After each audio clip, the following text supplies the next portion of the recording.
वीरेन जी हमारे साथ क्योंकि इस अभी कार्यक्रम उनका में बिल जुड़ मिल चुके नहीं हैं। रहा था, मतभेद कुछ बहुत दिखा रहे थे। धन्यवाद वीरेन जी। आप मुझे बताइए ये शिकार अभियान क्या है, और इन दिनों देख रहा हूं कि कांग्रेस भी इस अभियान में निकली और बीजेपी निकलने वाली है। देखिए, बीजेपी ने अपने जिला अध्यक्षों को और संगठन के लोगों को कहा है कि आपके जिले में जो विपक्षी दलों में इम्पॉर्टेंट नेता हैं उनकी सूची तैयार करिए, और जो लोग असंतुष्ट हैं और पार्टी बदल सकते हैं उन पर बातचीत करिए और उनको पार्टी में लाया जाए, प्रभावशाली लोगों को। ये तो उनकी एक तैयारी है। लेकिन ब्रजेश जी, उत्तर प्रदेश में विपक्ष में ज़्यादा कुछ बचा नहीं है। अगर समाजवादी पार्टी को छोड़ दिया जाए तो कांग्रेस के पास भी बहुत ज़्यादा नेता नहीं है और बसपा के पास भी बहुत ज़्यादा नेता नहीं है। बसपा वाले नेता तो आधे पहले सपा में चले गए हैं, आधे भाजपा में चले गए हैं। अब आप देखिए, बाबू सिंह कुशवाहा, नसीमुद्दीन सिद्दीकी, स्वामी प्रसाद मौर्य और इंद्रजीत सरोज, लालजी टंडन, रामअचल लालजी वर्मा, रामअचल राजभर, और उसके बाद ब्रजेश पाठक तो देखिए वो मुख्यमंत्री हैं, नंदी हैं, ये भी बसपा में थे, ये मिनिस्टर हैं अब भाजपा सरकार में। तो बचे कितना है? अब खाली वहाँ मायावती का भतीजा है और दूसरा सतीश चंद्र मिश्रा है। तो बीजेपी किसको तोड़ेगी? अब यही एक दो बचते हैं। उसके बाद कांग्रेस की बारी आती है। कांग्रेस में अल्लाह दे के एक प्रदेश अध्यक्ष है, वो भी पदेन, जो रहता है उतने देर तक उसका जलवा। बाकी और नेता तो सब पहले ही जा चुके, जितिन प्रसाद, आरपीएन सिंह।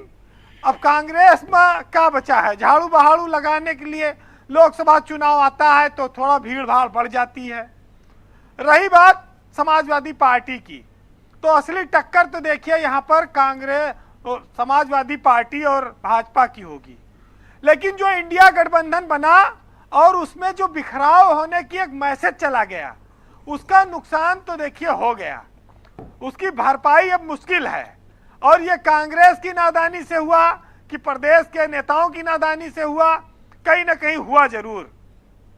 अब भाजपा में एक ही संभावना है कि जब से महिला बिल आया, ये कह रहे हैं कि हम महिलाओं को इस बार टिकट ज़्यादा देंगे।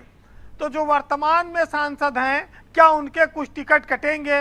अगर कटेंगे तो कुछ नेता वहाँ जाएंगे, और बाकी अगर जिलों के और बड़े नेता को तोड़ोगे तो उनको दोगे क्या? वो आएंगे, सबको राज्यसभा टिकट तो मिल नहीं सकता। तो कोई एमएलसी चाहेगा, कोई राज्यसभा चाहेगा, कोई आगे मंत्री पद चाहेगा। विधायक वर्तमान का तो जो आएगा उसको सदस्यता गंवानी पड़ेगी। और दारा सिंह चौहान के हश्र देख के अब सदस्यता से इस्तीफा दे के चुनाव लड़ने बहुत कम लोग आएंगे। ये भी एक बड़ी समस्या है। तो ये जरूर है कि भाजपा अगर किसी को न तोड़े तब भी उसकी पार्टी एक बट वृक्ष की बन चुकी है।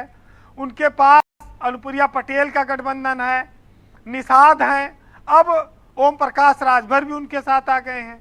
कोई कमी नहीं है डाली पे और दो चार आदमी बैठाने की। डाली वैसे इनकी फली फूली है।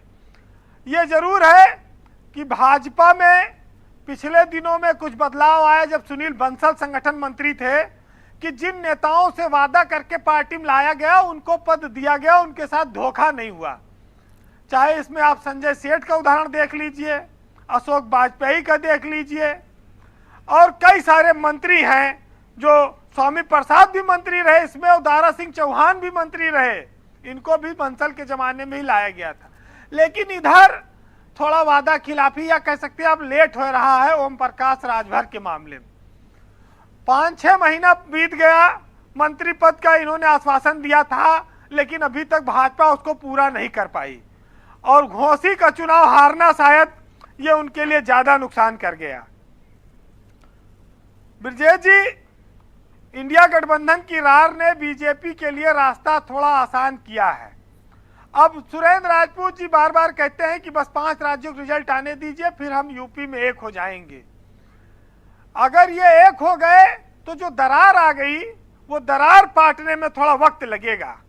बाकी तो एक सज्जन आज मिले थे, कह रहे थे कि जिस तरह से बीजेपी ने पूरे देश में कांग्रेस को तोड़ दिया है, धीरे धीरे बीजेपी का कहीं कांग्रेसीकरण ना हो जाए, क्योंकि जितने कर्मठ और बीजेपीएन थे उनका महत्व तो ज़्यादा बढ़ा नहीं।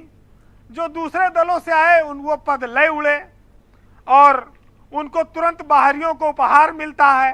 तो बोरा बिछाने वाले लोग आज भी एहसास में हैं कि शायद हमारा नंबर आ जाए, कुछ दिनों बाद हमारा नंबर आ जाए।